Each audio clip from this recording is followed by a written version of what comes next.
Hello, class 7 students. How are you all? So I hope all of you are absolutely fine. So today, Prerna ma'am is going to teach you chapter number 3 from your textbook. And in this chapter, we are going to be reading about the Delhi Sultanate or the Sultanate. And this chapter is on page number 24. So what is it that we are going to do? Very quickly, we are going to open our textbooks to page number 24. Come on. Done? All right. So let us first have a look at what exactly are we going to be studying in this chapter.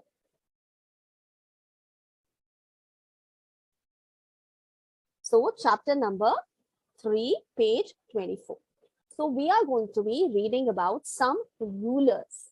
So we're going to read about Mahmoud of Gaza, then Muhammad Ghori, the Mamluk dynasty or the Mamluk dynasty, the Khalji dynasty, and the expansion of empire and administration. So 1, 2, 3, 4, 5. These are the 5 key points that we are going to learn about in this chapter. But before we actually start studying about the various rulers and the empire and the administration, here is a timeline which is given in your book that tells you about the Delhi Sultanate, that who were the rulers and what was the time period of their rule. All right. So let us start reading about these rulers. So the first ruler that we're going to talk about is the Mahmoud of Gaza. So you can see his photograph. You can see this picture here. He ruled till 1030 AD and he invaded India 17 times in 25 years. And then we are going to read about his invasion. So Mahmoud of Ghazni, he had started his invasions in India during the period when the Rajput power had declined. And the two main reasons that led to the conquest of India by Mahmoud of Ghazni was firstly to accumulate the vast amount of wealth that existed in India, and secondly to spread Islam. So there were two main reasons: to acquire wealth and to spread Islam. And as we discussed, that he invaded India 17 times, 17 times in 25 years. Now we also studied that he invaded India during the Rajput when the Rajput rule was declining. So who were the rulers then when Mahmoud of Ghazni invaded India? Let us understand that. Sorry. Okay. So these are the 3 main invasions that are given for Mahmoud of Ghazni. So first is battle against Jaipal.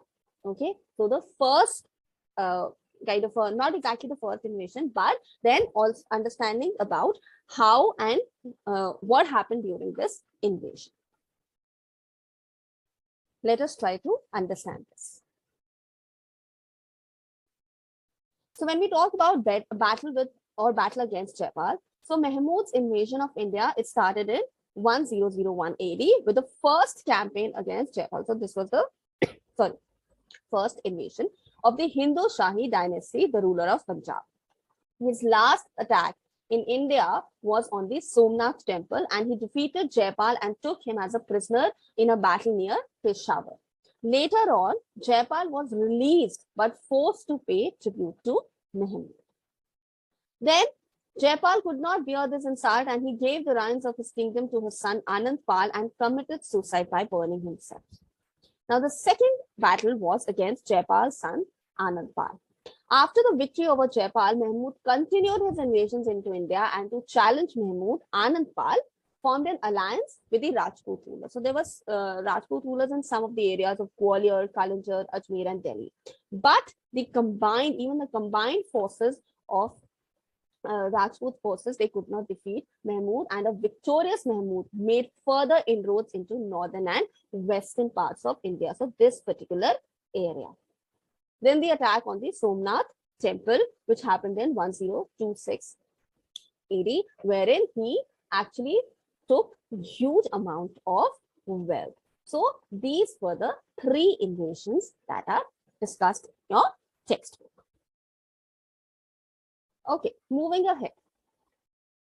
Now we talk about the decline of the Ghaznavid Empire. So after Mahmud Ghazni died, his empire gradually declined. So he died in 103 AD, and his successors, though they ruled for 150 years, but they did not prove to be excellent military commanders like Mahmud. They could not prevent the Seljuk Turkish rulers and the Ghurids from capturing parts of the Ghaznavid Empire, and the Ghaznavid reign, it ended with the capture of the last Ghaznavid stronghold at Lahore in 1187 or 1187 AD by Mahmud Ghori. Okay. Now we talk about Mahmud Ghori. So taking advantage of the successors, the weak successors of Mahmud of Ghazni, the Ghurids, that is the Ghori, the people from this dynasty, they started capturing the Ghaznavid territories, the territories which were idly occupied by Mahmud of Ghazni and his army. In 1186, Mahmud Ghori, he conquered Lahore, thus ending the rule of the Ghaznavid dynasty. So the entire rule of Mahmud of Ghazni, and of course, like basically his successors, that came to a complete end when what happened? When what had happened? When Lahore was captured. Okay. Let's read more about this in your textbook. Okay.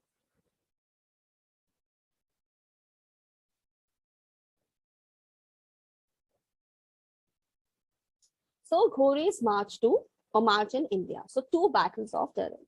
After capturing the areas of Punjab, Multan, Sindh, etc. on the northwest frontier of India, Ghori headed towards Delhi, which was then a part of the kingdom of the Rajput ruler Prithviraj Chauhan. So even Muhammad Ghori entered from the northwest area, the area which was initially captured by Mahmud of Ghazni. And when he came to Delhi at that point of time, Prithviraj was the ruler. Prithviraj Chauhan.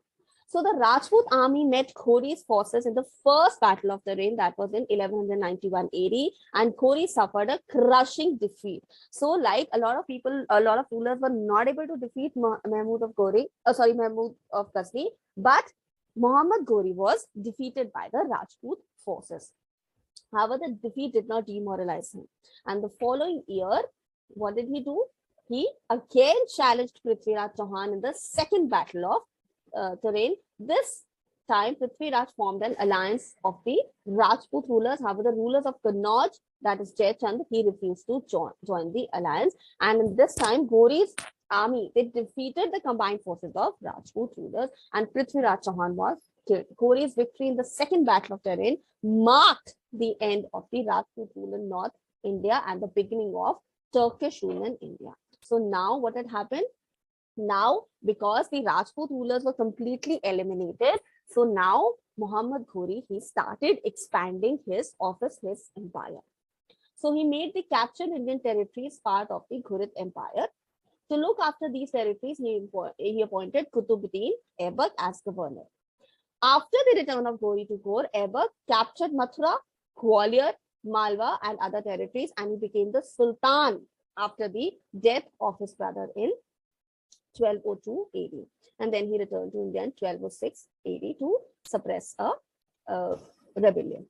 So Delhi Sultanate, it was founded by Qutubuddin Aibak, which existed for over 300 years. So Qutubuddin Aibak is known as the founder of the Delhi Sultanate. And for how many years did it last? For 300 years. And it saw the rule of 5 Muslim dynasties. And they were called as Sultan. So here is a list of the 5 Muslim dynasties of the Delhi Sultanate. So the slave or the Mamluk dynasty, this was the time period.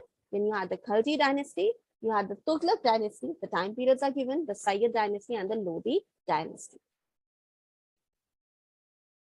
Now, if you remember, I've been telling you that one of the ways for you to learn or to remember the dates, the names of important personalities is similar to what you do in your maths and science. Like you learn formulas, you learn certain theories. in history, what are you supposed to do? Create tables.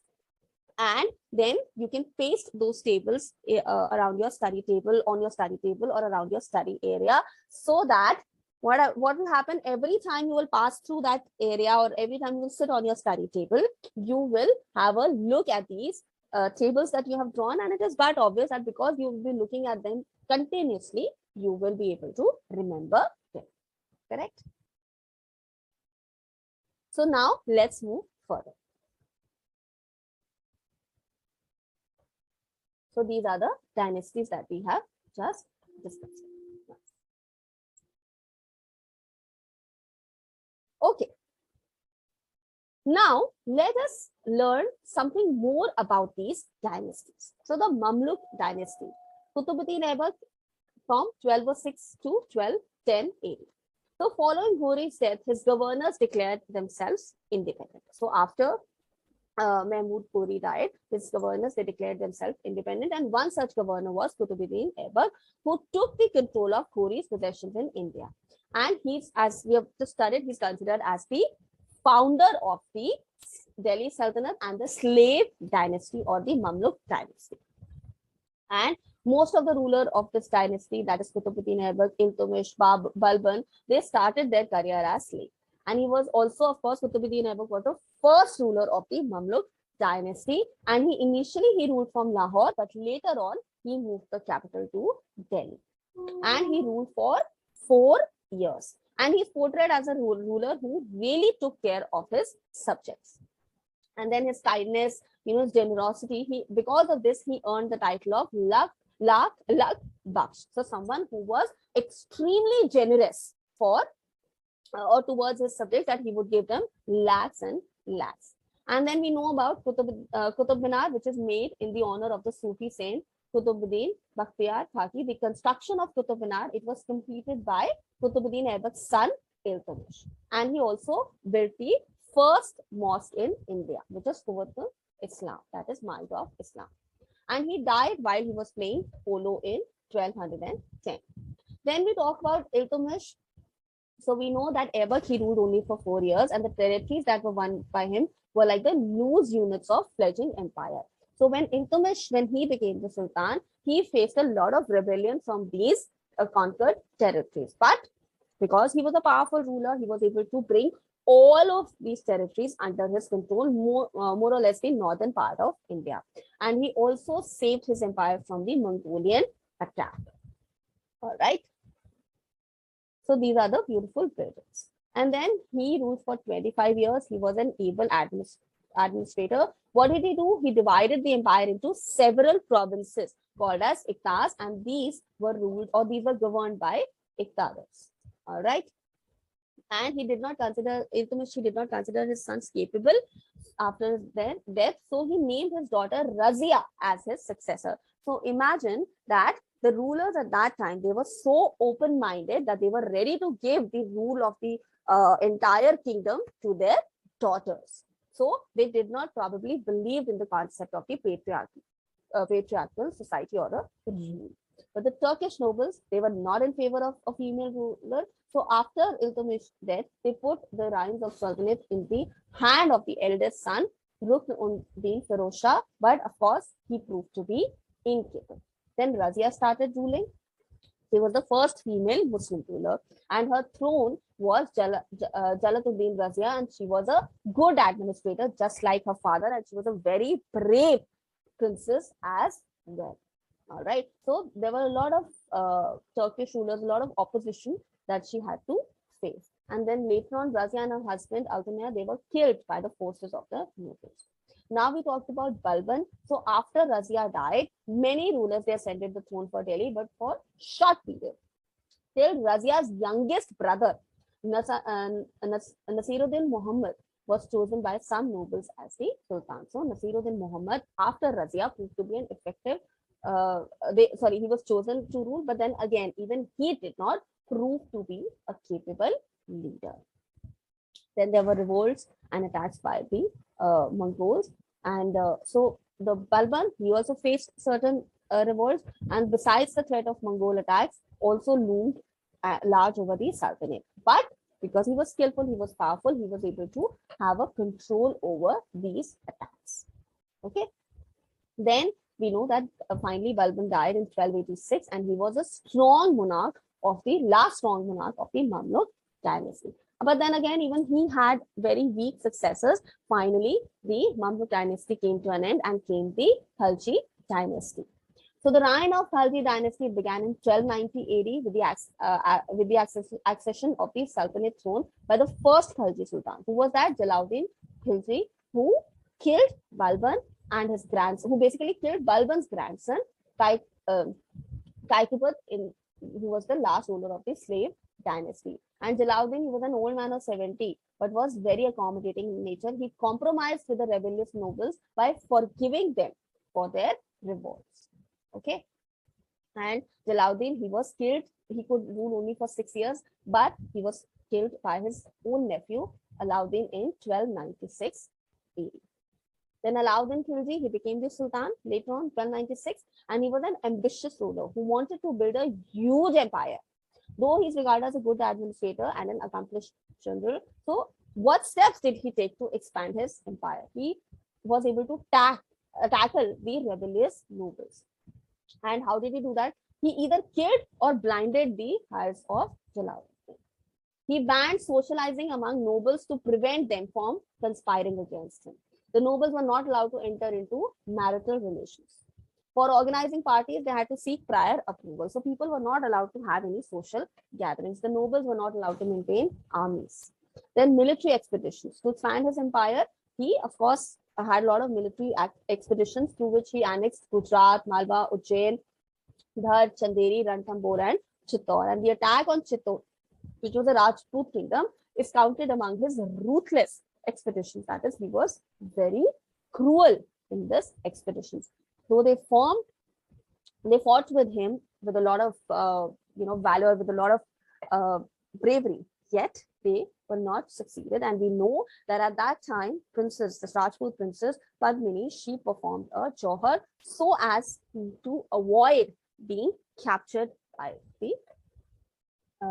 Alauddin and his soldiers. All right. So he was such a brutal ruler. Then, of course, we talk about the Deccan expedition. So Alauddin, he became the first sultan to cross the Vindhyas, that is the ranges we are talking about, mountain ranges, and defeat the South Indian rulers like the Kakatiyas, the Hoslas, and the Pandyas. Earlier, no Muslim ruler had declared the attack on Deccan kingdoms because of their rugged terrain. That was, the roads and everything was not smooth. And of course, it was a long distance from Delhi. Malik Kafur, who rose from a slave to become a general in Alauddin's army, played a significant role in Khalji's victories in the Deccan, which yielded enormous wealth for Alauddin. However, the Sultan did not annex the defeated Deccan kingdoms, as he knew it would be difficult to manage them from far away Delhi. So he made Deccan rulers accept his supremacy and pay heavy annual tribute. And then he started strengthening the armies. What were the steps he took? He introduced a descriptive role of soldiers and branding of horses in the cavalry. What was the objective? To check impersonation by soldiers and to prevent replacement of good horses by bad ones. So the horses were branded. There was a kind of a stamp on those horses. Then he, of course, had an efficient spy network, and the postal system of dark chalk he introduced during his reign was a groundbreaking step.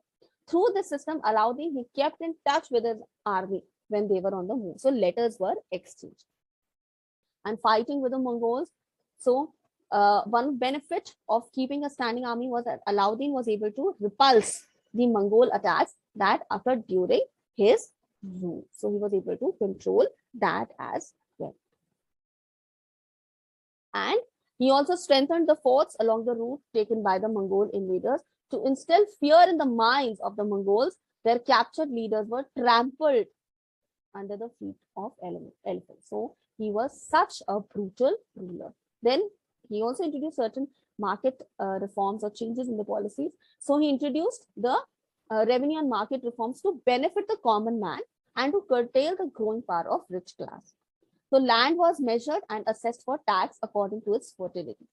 He set up separate markets for buying and selling food grains and other commodities as well. Then he also initiated price control and he appointed market officers to ensure that the traders strictly followed the official prices. And of course, he was a patron of art and architecture. The Alai Darwaza was built during his reign, and the famous Persian scholar and poet and musician Amir Khusro was a member of his court. His successors. So when Alauddin died in 1316, unfortunately, he had weak successors who were overthrown by the Tughlaqs, about whom we will read in the next chapter. So this is the story of the entire Delhi Sultanate. I hope you enjoyed reading it. I'll meet you in the next class. Till then, bye-bye.